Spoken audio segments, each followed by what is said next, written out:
Good morning, everyone, and thank you for joining us. My name is Trish Brigham. I'm the Executive Director of the Maine Society of CPAs, and I'm really thrilled today to welcome a really talented team of presenters. We're going to begin with Mike Fortin, who's the Director of Compliance and Promotion for Maine Revenue Service, who is, with his team, overseeing the modernization of Maine's online tax system via the Maine tax portal. And joining him will be Lori Brand, who's the Deputy Director, Sales, Fuel, and Special Tax Division for Maine Revenue Service. And a shout out to Maine Revenue Service, who is sponsoring this program. Following Michael and Lori's comments, we will turn it over to John Block, who's a tax attorney and partner at Pierce Atwood on Maine's Society of CPAs lobbying team. He'll be joined by his colleague Olga Goldberg, who's also a tax attorney and partner at Pierce Atwood, and Elizabeth Frazier, who's an associate at Pierce Atwood and on Maine's lobbying team and our terrific representative up in Augusta. Following the Pierce Atwood team, we're going to have Matt Airy, who's a retirement advisor and attorney at LaBelle and Harriman, to speak a little bit about the variety of retirement legislation that has been passed both at the state and federal level. So without further ado, I'm going to ask that those of you who are speaking, if you could please feel free to expand on your introduction and let people know how you would like to accept questions. There is a little bit of time at the end to address questions, but if you would like to do that during your presentation, I will let you run with that and explain how you would like to proceed. So Michael and Lori, I'm going to turn it over to you. Thank you, Trish. Well, good morning, everybody. It's great to be here, and we appreciate the invitation to speak briefly about the Maine tax portal. We're very excited about the modernization of our online systems. We've been working on a multi-year project to modernize our systems that will help make managing business taxes easier, faster, and more convenient. And we have rolled out a couple of different set of taxes in the Maine tax portal already. So you have the ability now to be able to file and pay your taxes, set up payment plans, view your account details. You can check on refunds and view notices 24 hours a day, 7 days a week in the system. It will replace the existing systems known as iFile, Meters, and EasyPay. All of those systems will be deactivated at the end of May. So May 31st, 2023, those systems will be turned off. So for most Maine businesses, we would encourage you to begin using the Maine tax portal as soon as you can and not wait till the end of the time period with the existing systems before they're turned off. We have rolled out again, a couple of sets of taxes. The most recent rollout, which happened in December, was for the larger taxes that we administer, sales tax and withholding tax, which affects most Maine businesses, retailers, and so forth. So we have quite a few people that could benefit from using the system. And we do have some exciting things happening later this year with the rollout to individual income tax, which will affect all Maine taxpayers. That will be in October. I'm going to turn it over to Lori to talk about some of the benefits of the system. Thank you, Michael.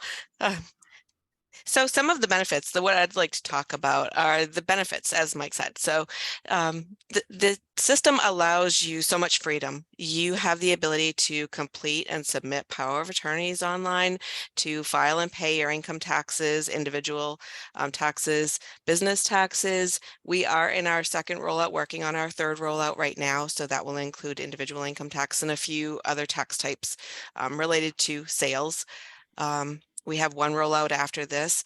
The portal allows you to reprint any letters that have been sent to you by Maine Revenue Services or email them to vendors. If you're looking at your retail or resale certificates, you can make payments.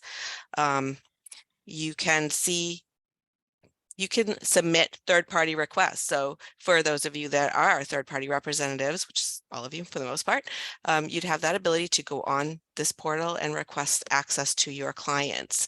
And they would have the access to grant you specific accesses that they want to allow for you. You would also have the ability to, as Mike said, submit exemption requests if you're a business or an individual and you have a request that you'd like to submit, or request a payment plan if you have a liability. There are so many options that are available to you. There's a lot of functionality. This portal offers a lot to taxpayers in Maine and, you know, Maine businesses everywhere. So I think that pretty much sums up what I would like to cover. Thank you, Lori. Yeah, so just to kind of leave everybody with you know, some things to think about is we would like you to encourage your clients to sign up and to start using the portal as soon as possible. All of the existing businesses in the state should have received by now an invitation letter with a letter ID on it to go in and create a Maine tax portal account. Any of the existing user information from the existing systems like EasyPay and iFile will not work on the new system. So everybody does need to create a new account.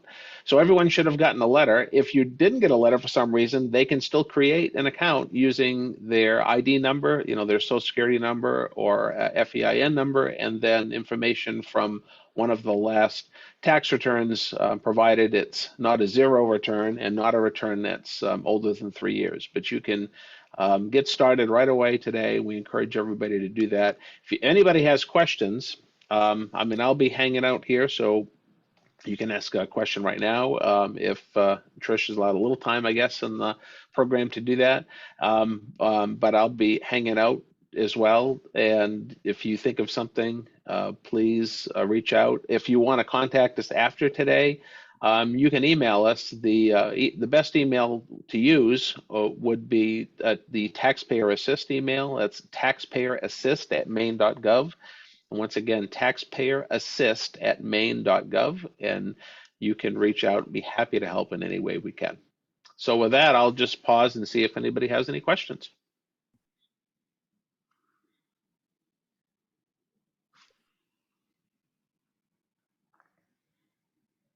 Seeing none, Michael and Lori, thank you very much. And reiterate, I know that if anyone has questions or they approach me, I'll forward them your way, or they can contact you directly. So thank you very much. Thank you. Thank you very much. Thanks.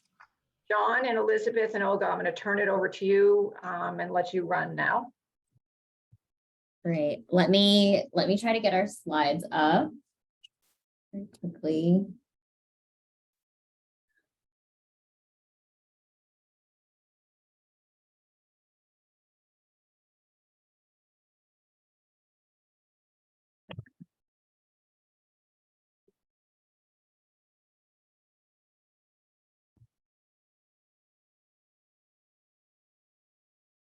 All right. Can everyone see that? Yeah. Okay, let me just move it to the beginning. There we go. Well done. The pressure was on. I'll kick this off, and I'm just going to say a few more words about the three of us. Again, my name is John Block. I've been practicing Maine tax law, state and local tax law for over 30 years now. Been partnering with the Maine Society of CPAs for a good 18 years. It's been a great relationship, and we appreciate it very much. So my colleague Elizabeth Frazier, who, as mentioned, is an associate at Pierce Atwood. She joined us in 2015, and shortly thereafter started working on the Society's legislative matters in Augusta, and she's now our lead lobbyist for the Society. And she's going to talk about some, the legislature and what to expect this year in a minute. And Olga Goldberg, who is a partner at Pierce Atwood, has been practicing state and local tax for a number of years. She got her law degree at University of Texas School of Law and an LLM from New York University. And she's going to also help with this presentation. So agenda for today. We're going to start with the legislative material with Elizabeth, and then we're going to go into just Maine tax developments. And I will say that there haven't been that many this year. So we've thrown in some other topics that we think may be of interest. Some hot audit topic, some I think important reminders, and some multi-state tax issues that I think are very hot right now and that people should understand. So that's our order. I think we did allow time for questions at the end, but I think it would be fine to ask us as we go. While we're on the topic, just feel free to speak up and ask your question. So with that, I'm going to turn it over to Elizabeth. Great. Thank you so much, John. Good morning, everyone. Just a little bit of housekeeping here. Olga, I will just let you know when to advance the slides. Thank you. Yes, good morning, everyone. As John said, I am Elizabeth Frazier, and I'm an associate here at Pierce Atwood. And this time of year and for the next few months, I'll be spending a great deal of my time in this building, which you see prominently featured here on the slide, which is, of course, the Maine State House. We do lobbying and advocacy work on behalf of the CPAs in Augusta on a number of different issues, and I'm going to talk about those. This is just kind of an overview of what I'll be discussing. I'm going to share a little bit about what the current legislature looks like. I'm going to talk about Governor Mills' proposed budget, which just came out on Wednesday, and some of the top leadership policy priorities that may or may not have, relationship to things that CPAs are particularly interested in, but then also talk a little bit about those advocacy issues that you are likely to have particular interest in and how we engage with them. Next slide, please. Awesome. All right. So the 131st Maine legislature, of course, the election for this legislature was held last November. They were actually sworn in as a legislature. I believe it was December 7th of 2022. So they were sworn in. They kind of take a break over the holidays, and then they come back and they begin their work in earnest in the beginning of January. So they've been at it now for technically a couple of weeks. The statutory adjournment date, which is the date in law by which they have to adjourn, is June 21st, but they are allowed to extend that date, and they often do. The biennial budget is usually a reason to extend the deadline. That is, it must be enacted by 11:59 p.m. on June 30th, so that it's ready for the beginning of the next fiscal year on July 1st. It is not uncommon for them to go right up to that time, of course. So we will see that, and then they may or may not adjourn when they are finished with the budget. If it's close to the end, sometimes they keep going if they have other unfinished business or appropriations matters. I'll just note that bills were due by December 30th of last year. We expect upwards of 2,300 bills will be initially introduced. Over the course of the 2-year period, more bills will be added. We usually see somewhere around 3,000 to 3,500 bills, and I think that's probably where we'll be over the next 2 years. Next slide, please. And the makeup of the 131st legislature. So part of the reason we think we're going to see a lot of bills is that this is a continuation. This legislative makeup is a continuation of the makeup over the last couple of years. So a lot of legislative leadership has started to gain momentum on issues that they care about, and I'll talk about those in a few minutes. This year, of course, the Democrats remain in control of the House and the Senate, as well as the governorship. In the House, the Speaker of the House is Rachel Talbot Ross of Portland. We haven't had a Portland speaker in a long time. And of course, Rachel is the first Black speaker of the Maine House. So that's historic. Senate President Troy Jackson is continuing in his job that he's been in for the last few years after a very successful campaign up in the St. John Valley. And I just listed here the other members of leadership. The only one that's really worth mentioning for all of you, and this is great, actually both of them, in the House Majority Leadership, Mo Terry of Gorham and Christian Cloutier of Lewiston are both old hands at the tax committee, with Representative Mo Terry being the former chair. So that is great, very familiar with those issues and familiar with you all as well and what you care about. Next slide, please. Okay, I'm obviously not going to list all these names, but I just wanted to give you a sense of the legislators that are serving on the two committees that are most likely to be of interest to CPAs. The first, obviously, the tax committee. The second is that very long committee name there, which we call the IDEA committee. And it has, amongst other things, jurisdiction over licensing matters. So that is where all issues related to CPA licensing go. On the tax side, I will just very quickly note, and there's a little star there next to Senator Ben Chipman's name. It's fairly unusual for a chair to step down from their role but remain on the committee, but he no longer wanted to serve as the chair. He's actually serving as the chair of transportation now, but he will remain on the committee. So the Senate chair this year is Nicole Grahowski, who is from Ellsworth and is very knowledgeable. I would say a policy wonk. I think she would take that as a compliment if she were here, and very, detail oriented. So I think there's some benefit there for us. Next slide, please. So I mentioned that the budget proposal came out this week, which was very good timing for this conversation. So I was happy about that. The FY 24-25 budget proposal from Governor Mills totals $10.3 billion. That deserves a little bit of explanation, I think. The last time the legislature passed a biennial budget, it was around $8.2 billion, I believe.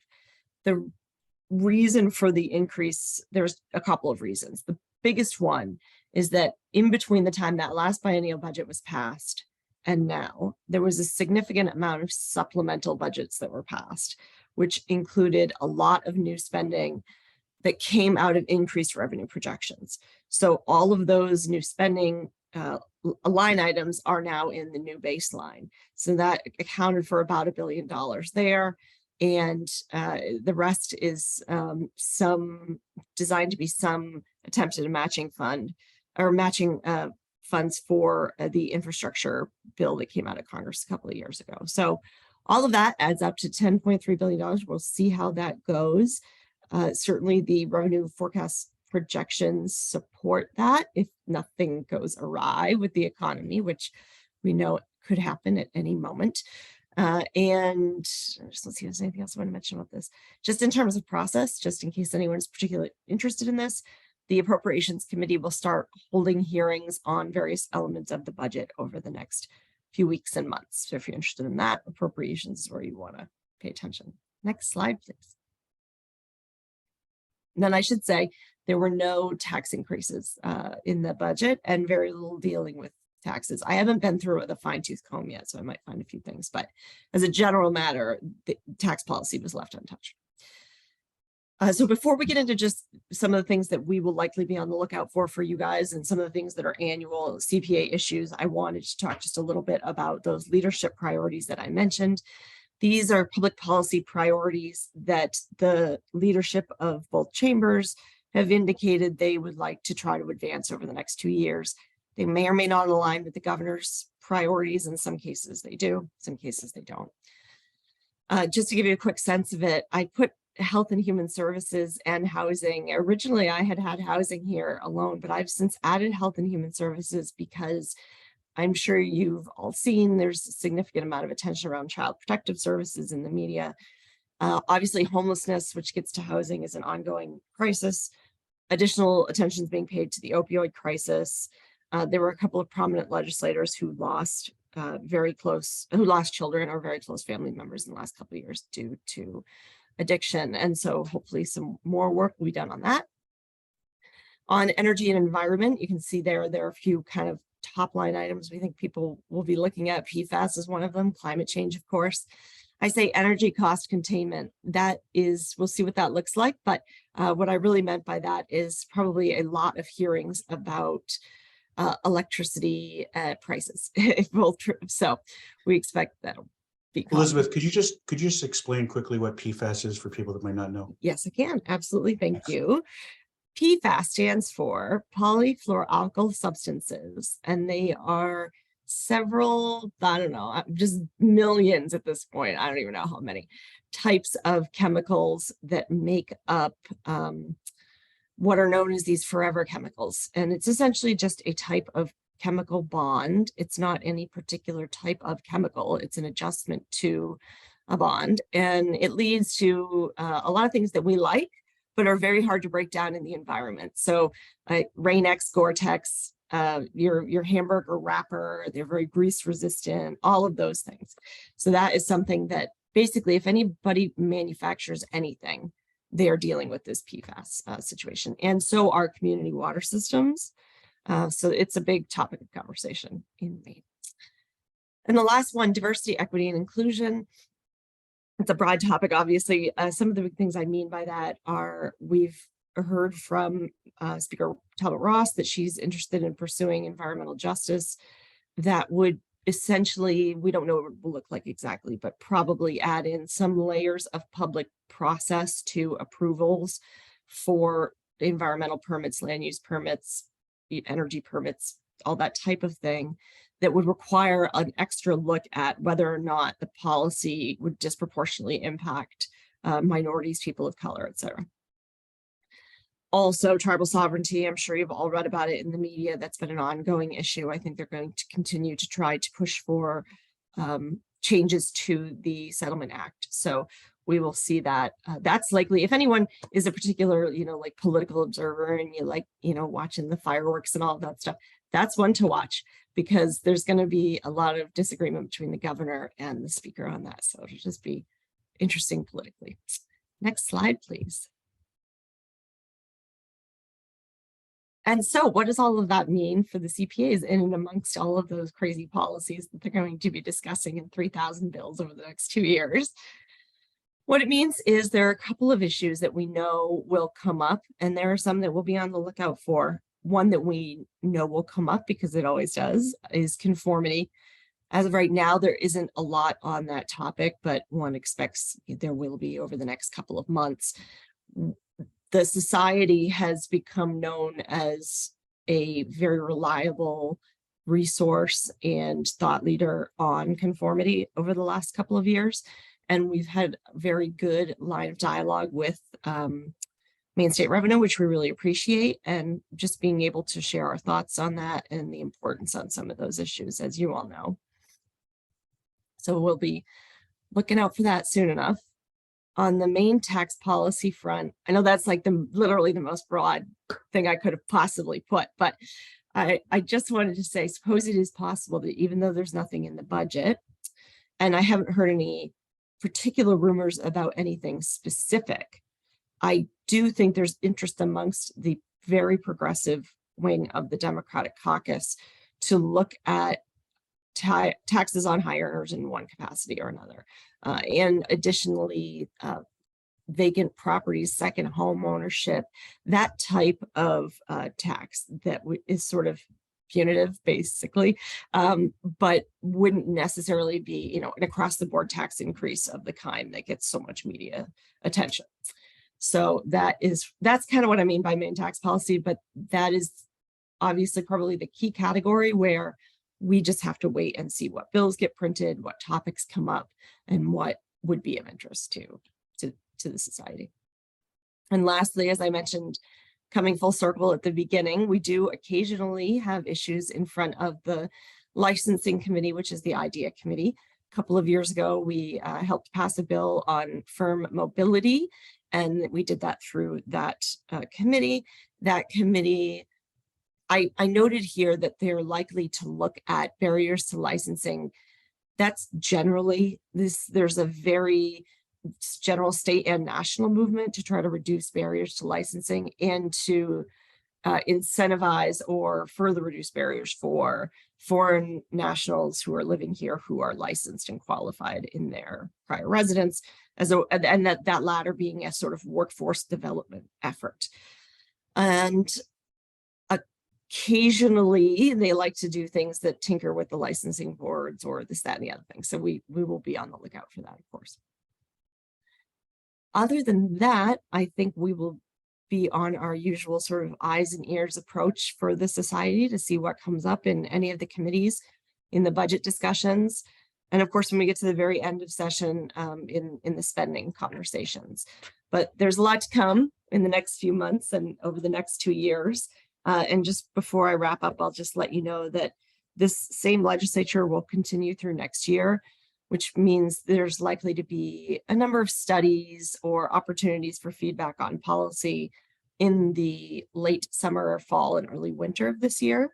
So if there's anything that is relevant to the society, we will let you all know of any opportunities that may arise there. And of course, feel free to ask me any questions. Thank you so much.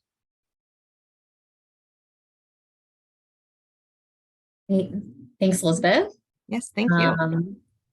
So we're going to shift gears a little bit now, and John and I are going to talk about some of the important Maine and multi-state tax development, and that's going to include some of like the early stage tax incentives that we are seeing coming down the pike. Nothing is set in stone. We're really early in the session, but John is going to talk about those. So the first thing, let's see if I can walk and chew gum at the same time. So the first thing I wanted to talk about is that in the last legislative session, the legislature passed a resolve to require Maine Revenue to study and propose legislation and administrative rules to adopt mandatory combined reporting for Maine corporate income tax purposes, and with the option to elect Water's Edge reporting. And so I'm going to go over these concepts very, very quickly because I think not everyone listening in is a state tax practitioner. So let me just briefly define the terms and put them into context. I think probably everybody here knows that the Maine corporate income tax base is calculated by multiplying taxable income by the Maine tax rate by an apportionment factor. And the purpose of the apportionment factor is to approximate the amount of a business's income derived from its activities in Maine, so that Maine is not taxing more than its fair share of the business's income. And there are constitutional limits to how much of this income pie, as we like to call it, Maine can actually tax. At a very high level, the Constitution says that Maine can tax a proportional slice of a unitary business. So a unitary business is a group of affiliated businesses that together operate a single economic enterprise.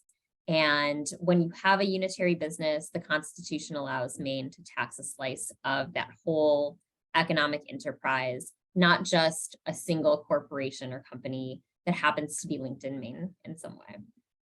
And so in states, some states don't tax on a unitary basis. Some states will just tax one corporation at a time, but states like Maine that tax a slice of that entire unitary business pie, all of the companies that are engaged in the unitary business will file a report and apportion their income on a combined basis. So bringing us all the way back to the study, what the study is getting at is how big is the unitary business's pie that Maine can get a slice of. And so most states apply a Water's Edge concept to the pie. That's what Maine is doing now. That means that the unitary group that's filing that combined report is limited to companies engaged in the unitary business within the bounds of the United States. So some states, like California, have adopted a worldwide combined reporting standard. And that means that all companies engaged in the unitary business worldwide, whether they're in the US or outside of the US, are required to report their income on a combined basis to the states. And so states like California that have adopted a worldwide combined reporting standard, they allow companies or businesses to opt out, and that's typically a binding election. And I just want to note a few things about the study. So the first thing that's sort of unusual is that the legislature has asked Maine Revenue to draft substantive legislation to put worldwide combined reporting into effect. This is not fully in Maine Revenue's wheelhouse, but I'll be really interested to see what the report says in early February. So that's something to look for. The second thing about worldwide combined reporting is that it doesn't necessarily harm companies. So there are winners and losers. Some companies will end up paying less tax in Maine because they're going to be able to include their foreign affiliates' revenue in their apportionment factor denominator. So Maine, the pie is going to get bigger, but Maine's slice is going to get smaller. And other companies will end up paying more. But the thing about worldwide reporting is that because it's not the dominant method of combined reporting among the states, it really becomes a trap for the unwary. And so if a company doesn't know that Maine has done this and hasn't made the Water's Edge election, it could have serious liabilities and really like a huge audit headache when its foreign affiliates start getting audited. And I'll give you an example of something that I've encountered in my practice. I was helping a US affiliate of a company that was ultimately owned by the Chinese government through a California audit. And they did not know that they were supposed to check the box for Water's Edge combined reporting. They didn't check the box. And the state of California initiated an audit that included sending IDRs to, all of this company's foreign affiliates, which were, getting very close to the actual government of China. And, when the Chinese government receives requests from the state of California, it kind of says, no, good luck, which sort of brings me to the third point I wanted to make about worldwide combined reporting. It's really difficult for departments of revenue to actually and effectively administer. When you start getting into foreign affiliates, you start getting into documents that might be created in another language. You might start getting into documents that are kept in a different way, different standards for authenticating documents. And so a state like California that has outposts of its FTB all over the country might have the resources to conduct audits like this. It's not clear that smaller states like Maine could actually effectively administer a worldwide combined reporting regime. So just things to consider. And obviously CPAs are the very first line of defense in these issues, because you're the ones who, are responsible. If Maine does adopt a worldwide combined reporting, you're the ones who are going to be responsible for making sure that your clients are aware that they need to check a box to opt out if that's what they want to do.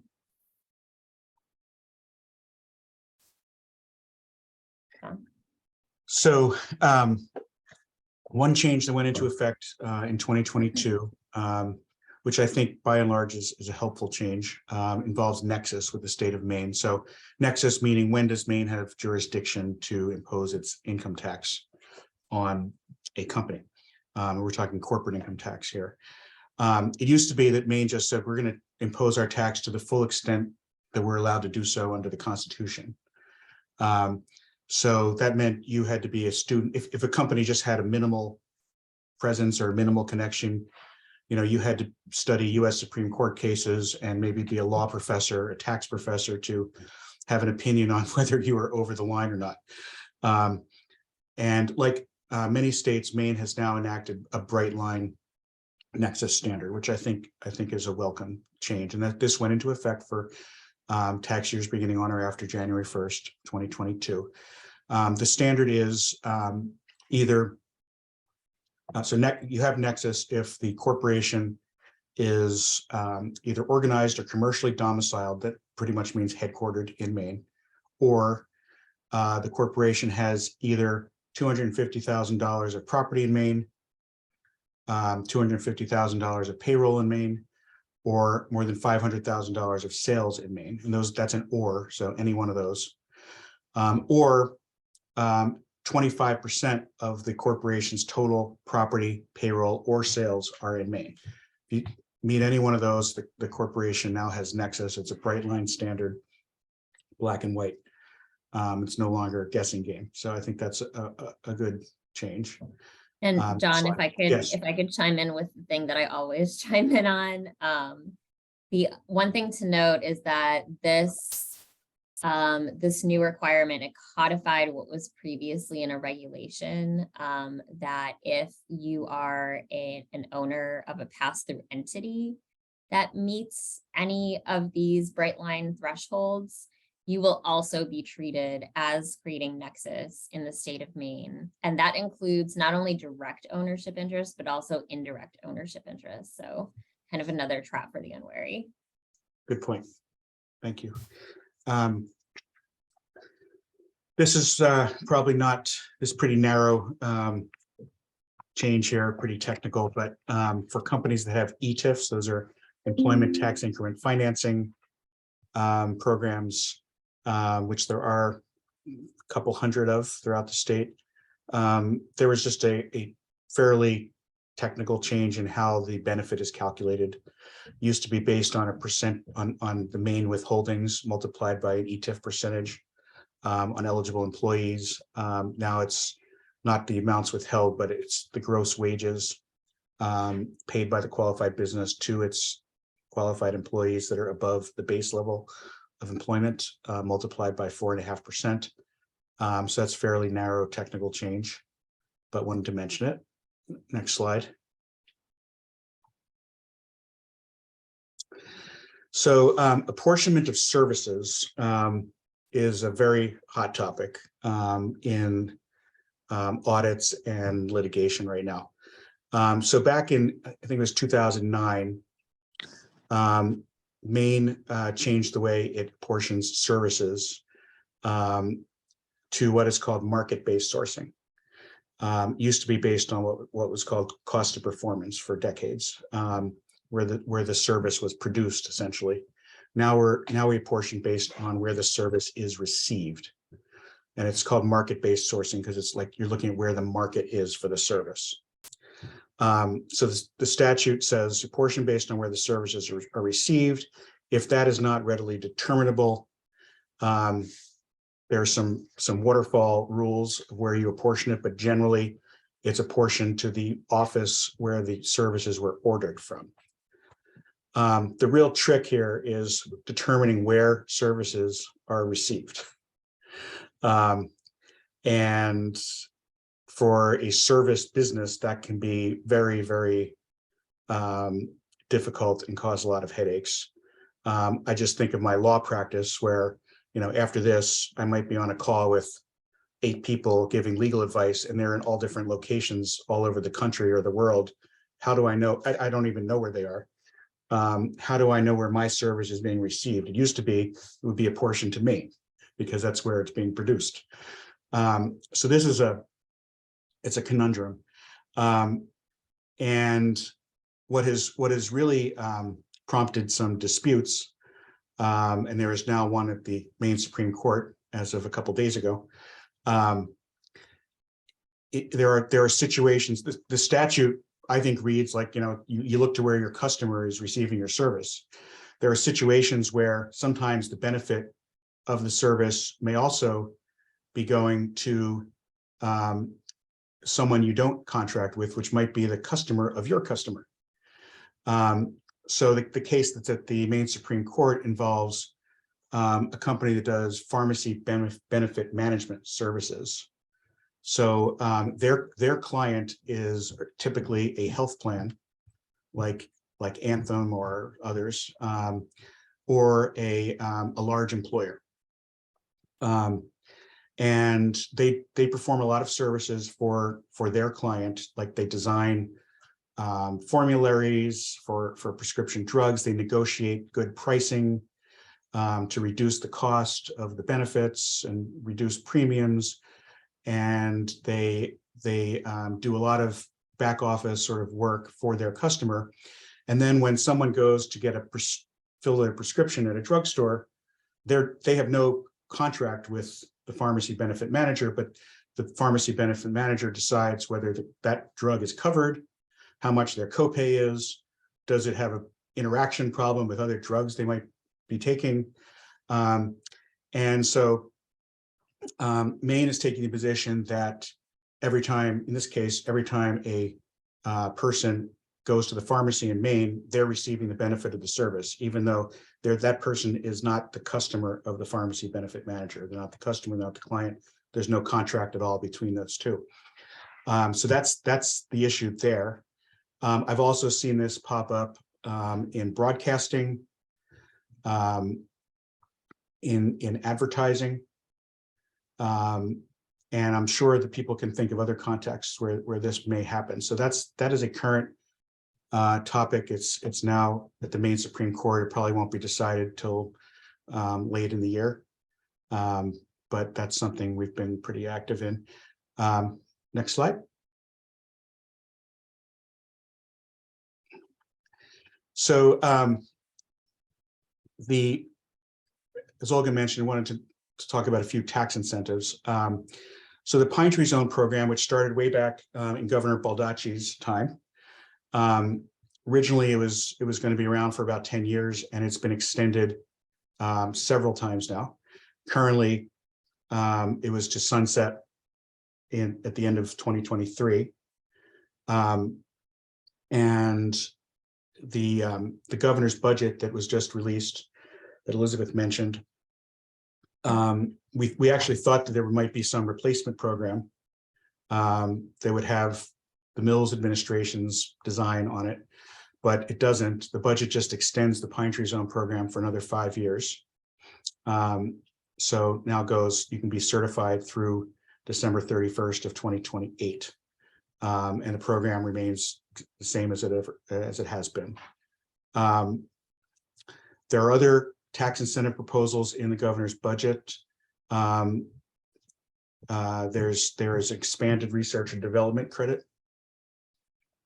Is that in the budget, Olga, or is that It's separate? not. No, these are all sort of standalone Separate. Sorry, thank you. proposals that we thought were going to go away when we thought that the replacement for Pine Tree was going to be in the budget, but they are not going away.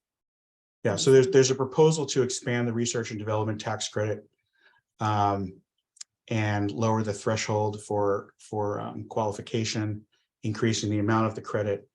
There's a proposal for workforce training credit, childcare credit, and on-site childcare incentives. So these are all just proposals at this point. They haven't gone through any hearing process at all. So just something we're following. Next slide. I wanted to put in a plug for property tax, especially Better and Betty, because almost no business should be paying property tax on business equipment in the state of Maine unless their equipment is older than April 1st of 1995.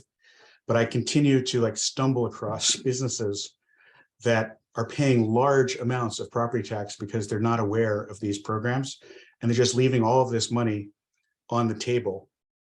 And when I explain to them that it's actually exempt or reimbursable by the state, they're incredulous because they've been paying it year after year, and they want to know why no one has told them that. So I just want to put in a plug because you guys deal with many of these businesses. So there are two programs that eliminate the property tax on business equipment that was placed in service after April 1 of 1995. The Better program, which stands for Business Equipment Tax Reimbursement, applies to equipment placed in service between April 1 of 1995 and prior to April 1 of 2008. You have to file a claim annually, first with the local municipality who tells you how much the equipment is valued at. And then you file a claim with the state that reimburses the company's property taxes for that equipment, 100% for the first 12 years, and then a declining amount after the 12 years. But the filing deadline for that is December 31st of every year, and you are filing for taxes paid in the preceding calendar year. Betty, business equipment tax exemption, went on the books around 2008, and it applies to equipment placed in service on or after April 1, 2008. Betty is kind of the mirror image of Better. Betty is an exemption. The E at the end stands for exemption. So the company doesn't pay the tax to begin with. The town or municipality then files a claim with the state, and the municipality gets reimbursed for the tax revenue that it would have gotten, or at least a percentage of it. So Betty has a different, because it's a tax exemption, have a different filing schedule. The filing deadline for that is April 1st of every year. But if you miss that deadline, there's an automatic extension to May 1st. You don't even have to ask for it. And the company simply has to file a list of its eligible equipment with the local assessor. And then you don't get taxed on it.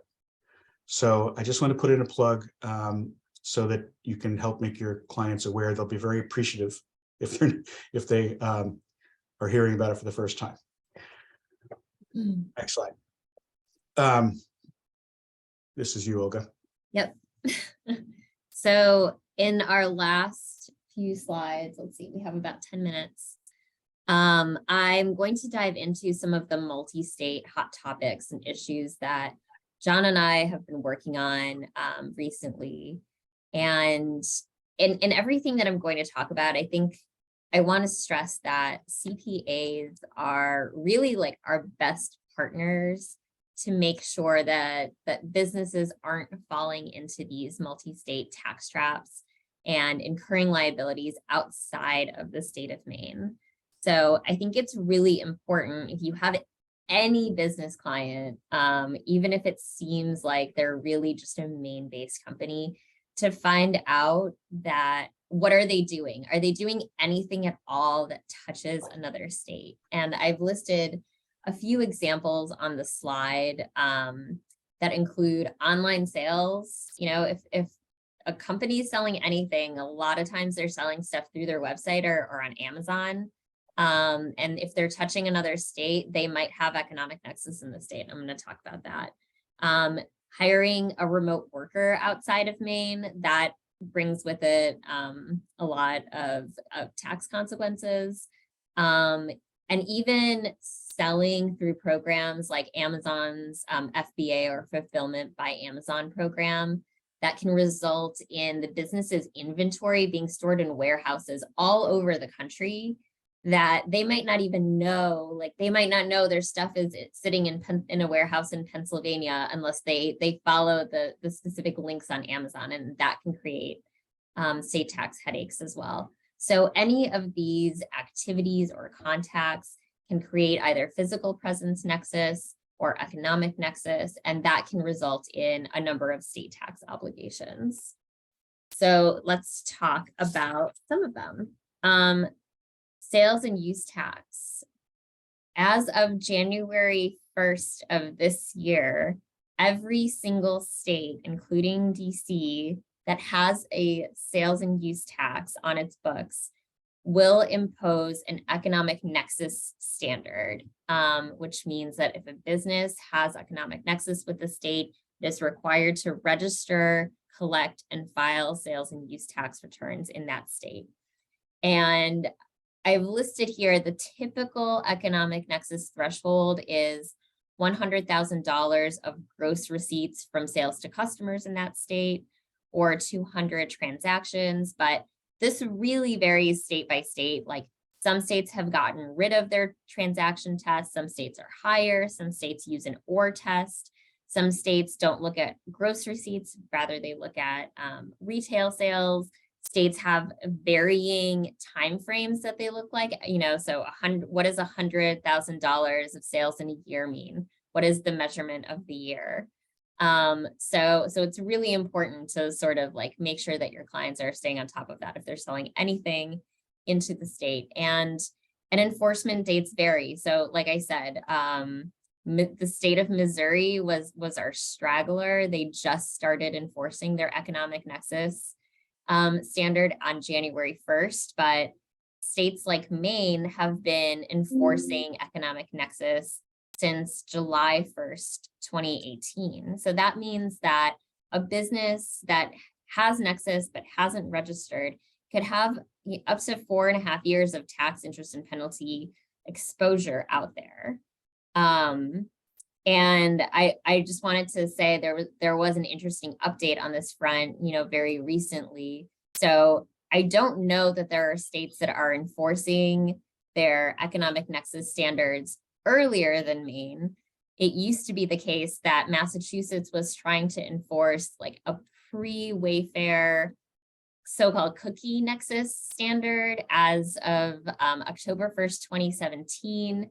It was sort of taking this position that when you go to a website and the website places cookies on your computer, those cookies establish a physical presence for the company whose website you were on in the state of Massachusetts. And very recently, the Massachusetts Supreme Judicial Court in the US Auto Parts case said that is not an enforceable standard. So Maine is pretty much the earliest adopter at this point of economic nexus. And states, including Maine, have audit programs that look for sellers who sell online. I have a community of other state and local tax lawyers that I interact with quite a bit. And I've had calls from my friends, asking, okay, my client is getting audited for like $5,000 of tax going back to July 1st, 2018. Is that real? And it is. States are out there, they're looking for online sellers. So the risk is real. So what is the solution?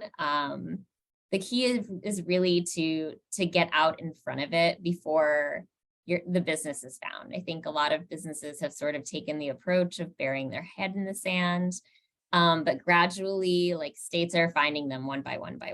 And there are options for limiting the exposure, including voluntary disclosure programs, which can cut down that 4.5 years of exposure to either 3 or 4 years and get rid of the penalties and sometimes even the interest. Every once in a while, a state will run an amnesty program. Like Connecticut had a really great amnesty program. I believe that was last year, that just wiped out all interest and penalties. So this is really something to make sure that you're talking to your clients about. And, if anyone mentions that they're selling to anyone outside of Maine, the antenna should go up, and because they might have some sales tax liability. All right. So there are knock-on effects from this economic nexus standard adoption in all 45 states for sales tax purposes, in that states are starting to adopt economic nexus thresholds or factor presence nexus for corporate income tax purposes. So John talked about Maine adopting a bright line threshold for corporate economic nexus. Other states have done the same thing. Sometimes the threshold is identical. The corporate threshold is identical to the state, to the sales tax threshold. So Texas is an example of that. Sometimes it's different. In Maine, it's $100,000 of sales for sales tax, $250,000 of sales for income. And so, when companies, so that's something to look at. You do have clients that have potentially established economic nexus by crossing some of these bright line thresholds. And if the answer is yes, the next step is to consider, okay, is there PL 86272 protection? And PL 86272 it's a federal law that was enacted all the way back in 1959 that essentially protects sellers of tangible personal property who might otherwise establish nexus if their only activities in the state are salespeople that are going out and soliciting for orders, and those orders are accepted and fulfilled from outside the state. So you basically only have salespeople in the state. So that might be an option to protect your clients, but I have a note here: beware of minimum taxes, because PL 86272 applies only to protect against state net income. Minimum taxes, states take the position that it's a flat tax, which is not a tax on net income. States that have gross receipts rather than income taxes, so like the Ohio commercial activities tax, the Texas margins tax, the Washington B&O tax, all of those states take the position that, hey, we're not imposing tax on net income, so there's no 86272 protection. And then the other thing to be aware of on the 86272 front is that states are slowly starting to conform to guidance that was put out in 2021 by the Multi-State Tax Commission that basically guts 86272 protection. California was the first state to adopt it. New York is adopting it through a regulation, through rulemaking. And what this guidance said essentially is that if you have anything more than a static website on the internet that can be accessed by customers in another state, you have now exceeded 86272. So like if I can go on your website and I can apply for a job that's anything other than a salesperson, you've exceeded 86272. If I can go on your website and I can chat with a customer service representative, doesn't matter where the customer service representative actually is, doesn't matter if it's a bot, you've exceeded 86272 protection. So we're sort of keeping an eye on that and seeing if states, if more states are going to fall, essentially. All right. And then the last piece I wanted to say is we talked about this last year during this update, but I just wanted to remind everyone that remote work is here to stay. It exploded during the pandemic. I don't think it's going anywhere. And I think we are out of time, but just to be aware that, you know, one employee is enough to create a physical presence nexus, which is alive and well, which can impose corporate tax obligations, sales tax obligations. It might require the business to qualify to do business in the state. And then, you know, one employee working in the state will obviously also subject the employer to a number of income withholding, payroll taxes, and other employment obligations. And that's all.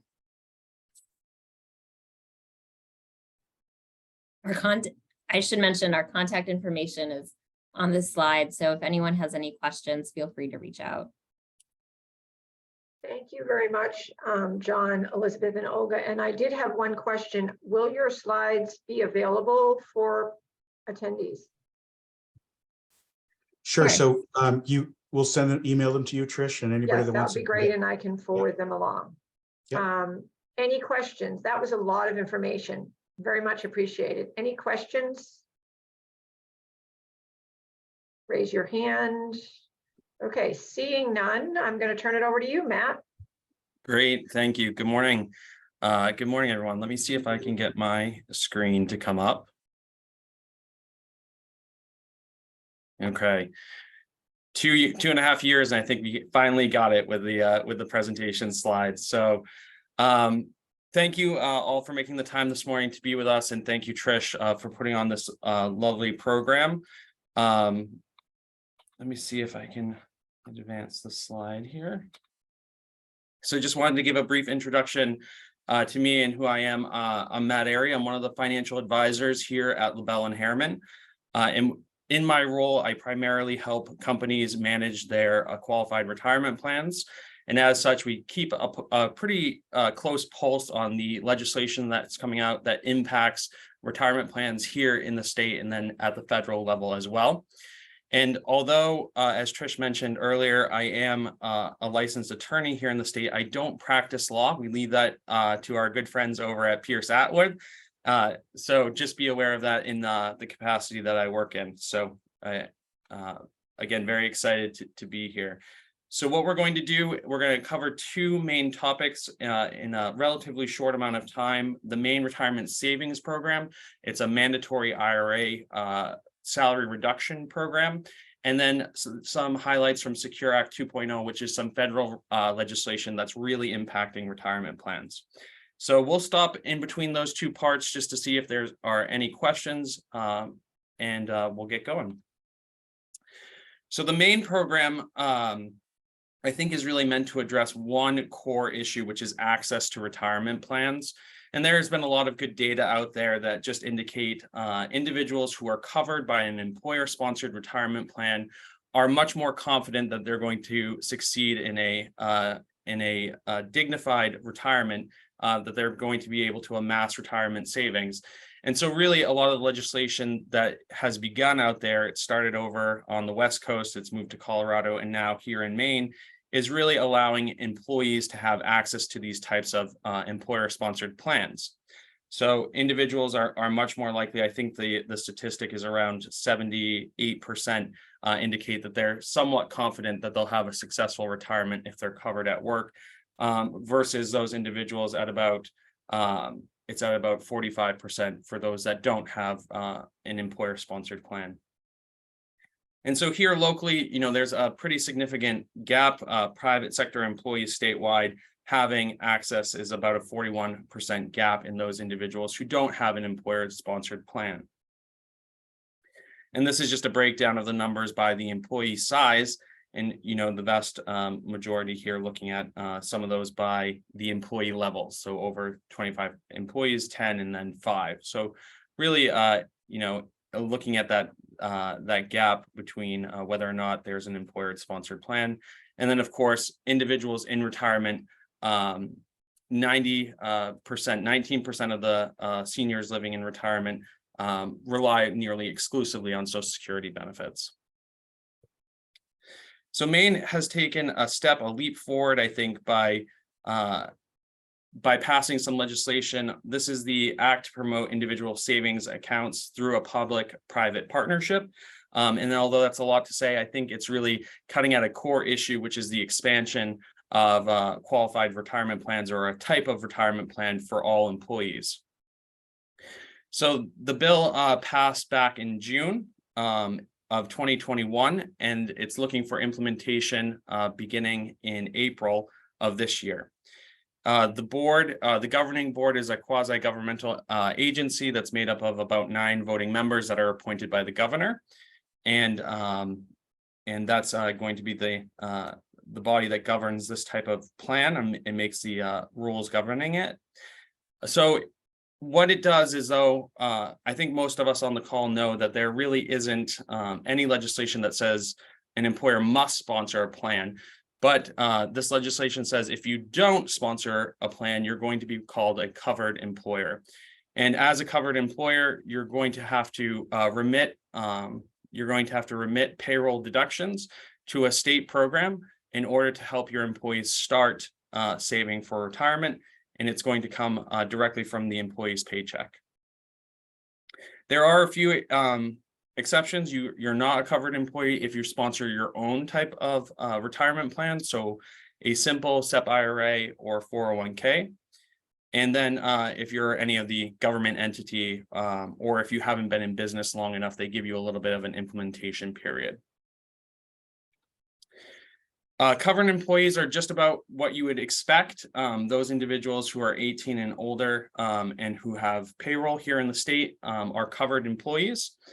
And an interesting part of this is that it may include part-time and seasonal and temporary employees as well. So there's some pending review by the board there. So what it's going to do is it's going to be a mandatory payroll deduction IRA that's going to be into the Roth account. So there isn't a lot of there's no pre-tax opportunity for individuals. There's going to be an automatic escalation feature. So year over year, the employer is going to be mandated to increase that with an opt-out feature. The implementation of this begins in April of this year for those employers with 25 or more employees. And then it goes all the way down to 5 or more employees by 2024. And then covered employers excluded for individuals that are below 5 employees, just to be aware of that. Any employee is able to opt out. Employers aren't allowed to contribute to this type of plan, which is not alarming based on its structure, but it removes some of the incentives for utilizing a qualified retirement plan. And then there are going to be some penalties associated with non-compliance as the program gets enacted. We're still looking at a few things that we don't know. The program administrator is probably the largest that's out there. One of my colleagues was on the first meeting for the board, and they're still vetting options for a custodian. There are a couple leading contenders, ones that have implemented plans outside of the state of Maine. And so we're very interested to see where that goes. And just a quick overview of some of the initial differences between it. I think mainly the Maine Retirement Savings Program is going to be a low-cost alternative with a pretty light administrative burden. And then employer-sponsored plans have a number of differences. The administrative burden can be increased, but there's also an economic benefit there for the employers to offer these types of plans, and a lot of different plan design features as well. I think we know why we want to save for retirement, so I'm going to skip over this in the interest of time. And then looking at some of the tax benefits, I'm sure you all know those as well. So I want to jump right into Secure Act 2.0, which is some federal legislation when it comes to qualified retirement plans, and go through some of the significant changes there. The first of which, so this is really dovetailing onto this, the Maine State Retirement Program. There are a number of really good tax credits for individuals or businesses who start up retirement plans. The first one has to do with the administrative costs. You're able to offset with a tax credit up to $5,000. This is under, I think, 45E. 45 Cap E is the section of the tax code, which is really interesting. And this is for small employers, so those individuals with 50 or less employees. And then there's a new additional credit that's come out as well. And that's for employers that use an employer contribution. They're able to have an offsetting credit for each employee up to $1,000. There is an applicable percentage as well, and we've listed that out there from years 1 through 6. So again, this is a new section of the tax code, 45E, and it's implementing two types of credits, administrative and then an employer contribution. Mainly for employers with 50 or less employees. Oh, and there, one thing I wanted to mention, there is a kind of what I call a no double dipping clause. There's a coordination provision when it comes to the deduction and the credit that the business takes. There have been a lot of changes to required minimum distributions. So for individuals who are turning 73 this year, required minimum distributions would begin. And then in 2033, individuals who turn 75 are going to be required to take required minimum distributions. So that's a significant change. Secure Act changed it to 72. It went from 70.5 to 72. And now for this year, it's going to be 73. And then in a 10-year time frame, those individuals, it's going to be 75 if that's around at that time. So we know that a lot of stuff can change between now and then. There is a special rule for RMDs. Individuals, if you're currently employed and you're not a 5% more owner of a company, you can delay taking required minimum distributions from your qualified retirement plan, provided that you're still employed. That doesn't apply to 5% or more owners. You have to begin taking RMDs. And then there was a streamline, I think, with the Roth accounts. Generally, individuals who are subject to RMDs don't have to take an RMD from their Roth IRA account, but they did have to take it from their Roth 401k asset. So it was a real discrepancy between the law. That's been streamlined. So individuals don't have to take the RMD any longer from their Roth 401k account balances. And that's beginning after this tax year, so for 2024. Catch-up contributions. This is the enhanced catch-up contribution. It's going to be going to the lesser of 10,000 or a percentage based on the adjustment for catch-up. If you're 50 and better, I like to say you get an additional catch-up contribution amount of the 7,500. Now, if you're aged between 60 and 63, you're going to be able to contribute up to the $10,000 limit, and that's going to be effective for tax years after 2024. And a really interesting provision is that the catch-up is going to be required to be contributed on a Roth basis if your compensation is in excess of $145,000. So individuals who make over $145,000 are going to be required to do any of the catch-up contributions into the Roth bucket, which is taking away a little bit of that pre-tax advantage when it comes to the contribution base. Very interesting on student loan repayments treated as elective deferrals. This is obviously an optional provision, and it really codifies the private lever ruling for Abbott Labs, which allows the employer to make a matching contribution into the retirement plan if an employee evidences that they're paying qualified student loan debt outside of the plan. So an individual who makes a payment, the plan can match an employer contribution into the plan. And that's really overcoming two general obstacles that individuals face with student loan debt, which is, do I pay down my student loan debt or do I save for retirement? And again, this is trying to allow individuals to make those payments and to have their employers contribute on a pre-tax basis. Really interesting, and although it's not on here, Section 127 plans, which is an exclusion from gross income up to $5,250. I think there's a unique strategy in there that employers can use as well. So just to give a quick look at that, how that would work, if a company allows a 50% match up to 6%, you could get to that 3% employer matching contribution just by making your student loan payments. Obviously, there's a lot of record keeping that goes into that type of contribution and a lot of controls that you're going to have, but it's a really interesting provision out there. Long-term part-time employees on the Axis kind of theme that we're going on.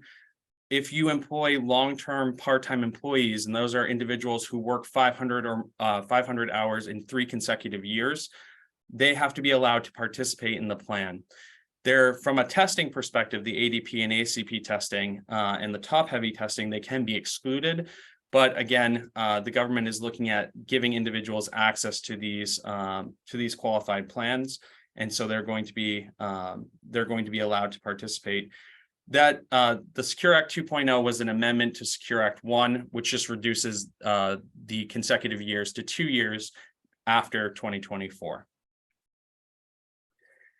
One of the last topics that we'll talk about are penalty-free withdrawals in the cases of victims of domestic abuse. This is a very similar provision to the CARES Act, which had some COVID distributions allowed as well, terminal illness and emergency savings. So, an obstacle to retirement savings can be that individuals can't have access to the money that they put into their plans. And there are a number of different ways of getting money out, or the penalty that's associated with it, the early withdrawal penalty of 10% on the distribution. So this law is allowing individuals who have experienced domestic abuse to withdraw the lesser of about $10,000 or 50% of their account balance. And the individual can repay that distribution to the plan. So a pretty interesting provision, and employers can rely on a self-certification that the individual has experienced that. Individuals with terminal illness are also going to be exempt from the 10% tax penalty, which is a very interesting provision as well. And then there is also a provision to allow a single distribution up to $1,000 for personal or family unforeseen emergency circumstances. And again, that would be exempt from the 10% additional IRS tax penalty that occurs before age 59 and a half. There's only allowed one distribution in that, and in a 3-year period unless the distribution is repaid.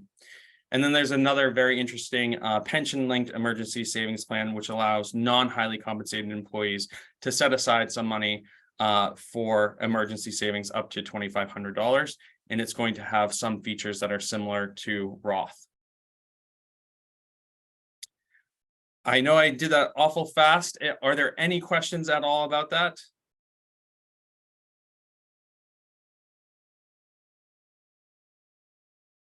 All right, Trish, I can hand it back to you.